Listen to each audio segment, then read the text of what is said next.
sampai baperan, sampai ditelantarkan gitu? Oh, nggak mungkin banget dong telantarin anak. Jangan, nggak mungkin. Justru yang lain, justru hanya saya.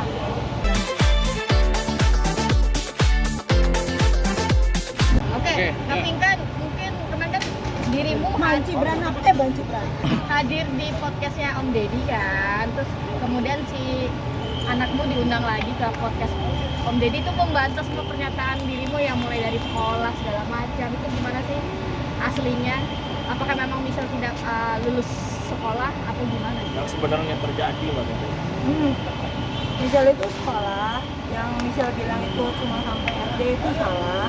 Bahwa itu adalah sekolah sampai sekolah terus. Cuma kan Michelle kan homeschooling, jadi mungkin jenjangnya kan langsung paket A, paket B, paket C, jadi kayak gitu.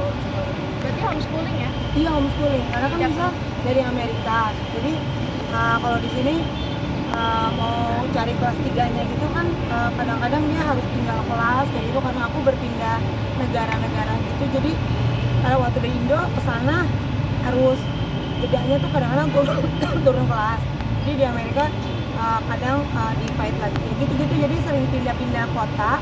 Maka dari itu homeschooling, karena waktu itu aku sempat sedih ngeliat misalnya di satu sekolahan, sekolahan itu kayak kurang enak gitu, anak aku sedih gitu. Jadi aku keluarin dari sekolah itu, pindahin ke sekolah lain. Jadi aku terlalu suka baperan kalau misalnya anakku dalam keadaan sedih gitu. Aku kadang-kadang aku pindahin sekolahnya gitu, karena aku nggak mau anakku sedih gitu. Jadi aku kasih sekolah yang bikin dia happy. Tapi ketika dirimu tahu Michelle membantah semua pernyataan dirimu itu kemarin seperti apa sih reaksi pertama kali kamu? Jujur aku nggak pernah nonton karena aku nggak kuat nontonnya. Jadi ya jujur aku semua podcastnya anak aku tuh sumpah aku tuh nggak pernah nonton, dan juga setiap komen netizen juga nggak pernah aku sentuh. Jadi kalau aku jauh-jauh dari komen netizen, kecuali kalau aku lagi live kan sebenarnya nyerang kan, karena aku lagi main koin kan, jadi aku serang situ, nangis nggak sanggup, terus nanti nangis dibilang lagi lebay, nggak nangis dibilang kenapa nggak nangis. Terus kadang-kadang ya aku jadi kalah koin aku. Akhirnya aku ngambek, aku bilang udah buat sebelah aja koinnya, aku nggak usah ada yang ngasih, aku masih ada kerjaan yang lain sambil nangis. Kan kita juga cari koin juga gitu di situ gitu, buat kerjaan juga. Jadi sedih aku nggak ada yang support gitu karena berita ini. Jadi nggak apa-apa kalian kayak gitu deh Mbak. Jadi kadang nangis. Nah, dengan statementnya Michelle itu, maksudnya Mbak Pink sendiri ada komunikasi sih, kenapa sih ngomong kayak gitu? Karena kan Mbak Pink kan ya Kemarin, tidak membenarkan ya. Wah, nggak bawa lagi HP-nya. Padahal ada, tadi taruh di story aja kali ya. Padahal ada di HP-nya anak itu, ada perdebatan antara di rumah sama Michelle, ada sampai kita bilang gini, Michelle-nya nggak bisa jawab gitu.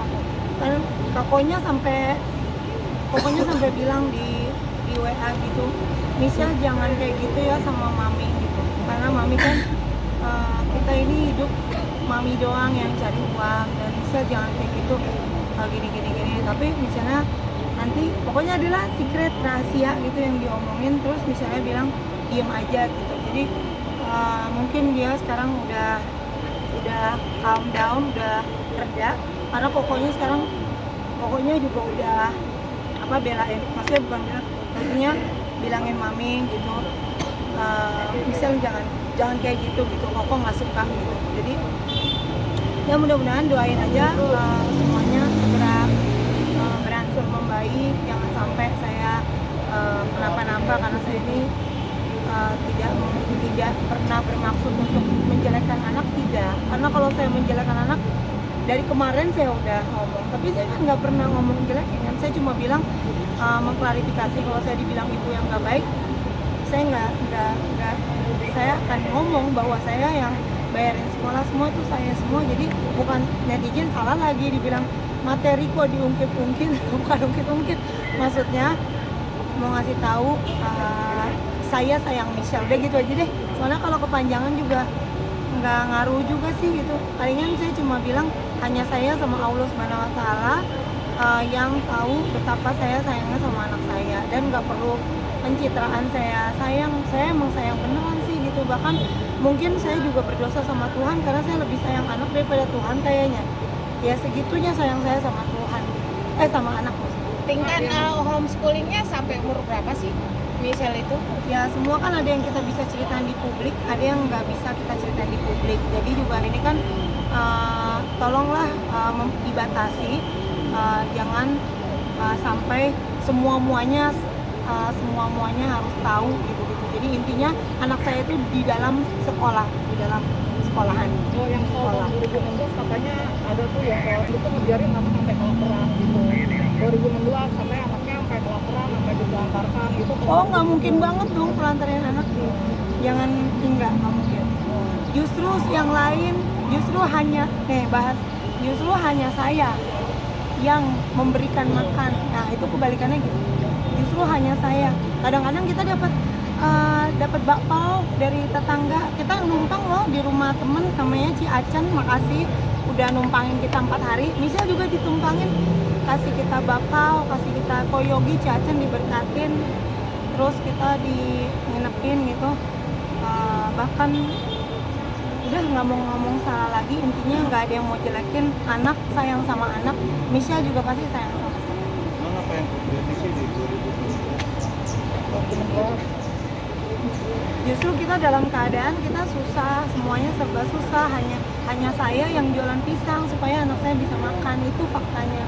Dan nggak ada, saya merasa ada bantuan dari siapapun gitu. Ya walaupun dibantu kadang-kadang 100.000, tapi pernah ada satu titik kita butuh 50.000 itu nggak ada yang bantu.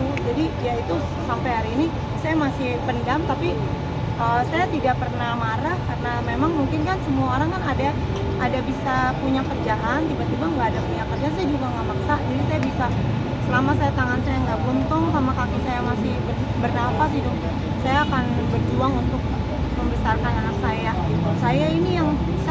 Saya serba kasihan, saya serba saya, jadinya serba saya. Jangan bunuh karakter saya, teman-teman. Ya ini yang masalah nih, dengan siapa permasalahannya, bukan ke Pingkan Mambo. Ini nggak ada urusannya sama Pingkan Mambo. Pingkan Mambo ini justru yang membuat BAP sehingga suami saya sudah ditahan. Yaitu saya bisa dibuka aja, tanya ke Tangerang BAP-nya, Pingkan Mambo membela siapa? Membela anak saya. Jadi nggak betul kalau dibilang itu anak setan, sebenarnya bisa itu anak setan kan katanya kakak ngucapin dia anak setan gitu. Oh enggak ada anak setan, enggak ada.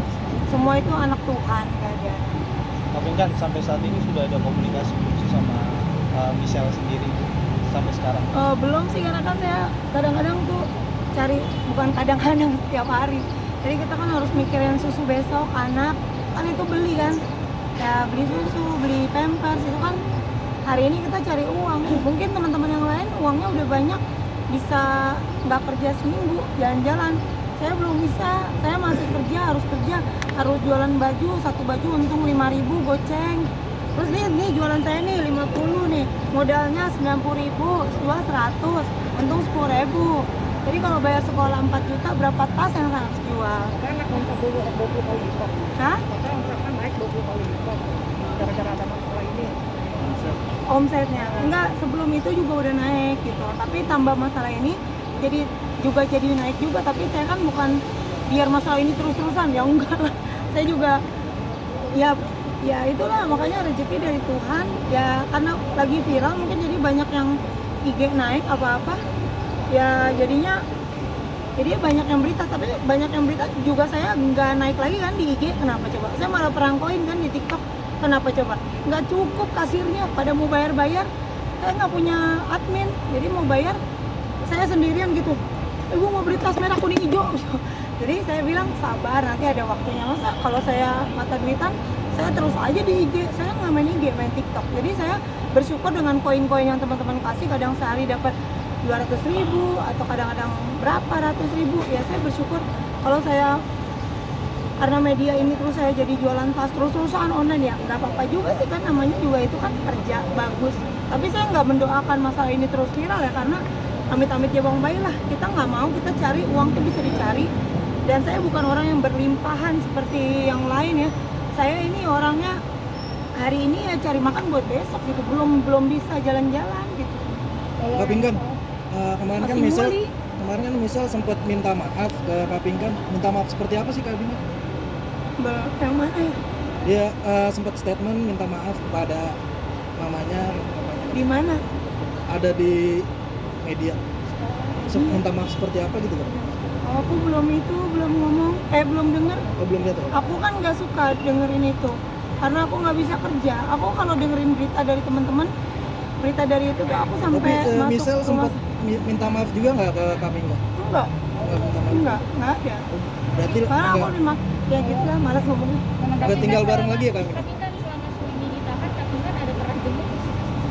Itu masalah intern ya, aku pikir nggak harus diomongin di publik. Intinya saya tidak ada mendukung. Saya pastinya sangat mendukung anak saya, sangat 1000%. Ya ampun, teman-teman kayak nggak tahu saya aja sih, netizen ini Gen Z kali ya. Gen Z ini gimana ya ngelihatnya? Teman-teman kan yang udah jadi wartawan udah dari tahun jebot, ketemu saya setiap hari ya cuma ke rumah saya gitu aja berapa meter. Terus saya kerja ya kali saya kagak sayang anak. Dari dulu juga kalau nggak sayang anak juga anaknya nggak dibawa ke Amerika. Ngapain saya kalau gila cowok atau apa? Saya nggak gila cowok ya. Saya nggak gila itu kalau lagi genit-genit di TV. Saya mah itu kan lagi komedi, lagi hai baby sayang, cakep berondong gitu kan. Itu namanya gimmick. Yang nggak, aku mau bukan cewek murahan lah yang gampang dideketin, enak aja. Jadi nggak pernah kalau misalnya sejak kami nikah sama suami kedua berubah. Saya katanya misal itu berubah sejak kami nikah sama suami kedua. Enggak sih, aku nggak berubah. Mungkin nggak berubah sih, aku jadi ibu. Apanya yang berubah ya? Sifat mungkin kita berubah. Michelle itu sama saya diketek saya setiap hari. Michelle tuh diketek. Rachel diketek, Lala, Abby, nempel semuanya kayak ketek, anak ketek semua. Jadi kemana-mana kalau main TikTok kalian lihat deh. Jadi maksudnya anak ketek semua. Jadi tuh saya tuh nggak pernah jalan, nggak pernah ketemu temen berdua-dua, nggak pernah main. Tangan saya ini udah hampir buntung. Tuh, tangan terjelek yang ada di muka bumi. Kepala saya, badan saya ini udah mau buntung semua ya. Kenapa coba? Aduh, teman-teman tuh nggak tahu biaya sekolah tuh berapa ya. Sekarang tuh mahal banget. Udah gitu cicil mobil berapa, biaya hidup berapa. Kalau anaknya satu aja udah berat, anaknya tuh 5 loh, inget loh. 5 itu berat loh teman-teman. Cari makan 10.000 teman-teman, rasa di kota Jakarta ini susah banget cari uang 10.000. Jadi tolonglah jangan ada julitin saya, tidak ada yang salah. Misal juga kan anak kecil yang lagi sedih gitu. Jadi aku rasa hanya miskomunikasi dan aku juga nggak akan menjelekkan Michelle juga. Kalau Michelle dugem atau apa, saya juga dugem waktu masih kecil, so what? Yang penting kita nggak ngambil laki orang atau apa, ya dugem lah, mami juga dugem, ayo ding bisa. Aku jujur aku bukan anak dugem, paling kalau aku mah pacarnya banyak dulu, tapi kalau dugem mah kagak, nggak suka dugem. Cuma karena Michelle sukanya anak muda kan, anak muda zaman Gen Z kan suka bukan dugem tuh tidak berarti negatif, maksudnya suka joget-joget, ya udah gue temenin aja, maksudnya biar aku tuh nggak lebur sama Michelle, biar mami ini gaul loh, jangan pikir mami ini di dapur terus, biar Michelle tuh ngerasa teman gitu. Tapi ternyata itu juga belum berfungsi dengan baik untuk bicara dengan dia. Nah, Pak Pinkan, terkait hal itu sendiri kan tadi kan juga katanya Pinkan juga sempat mengatakan kalau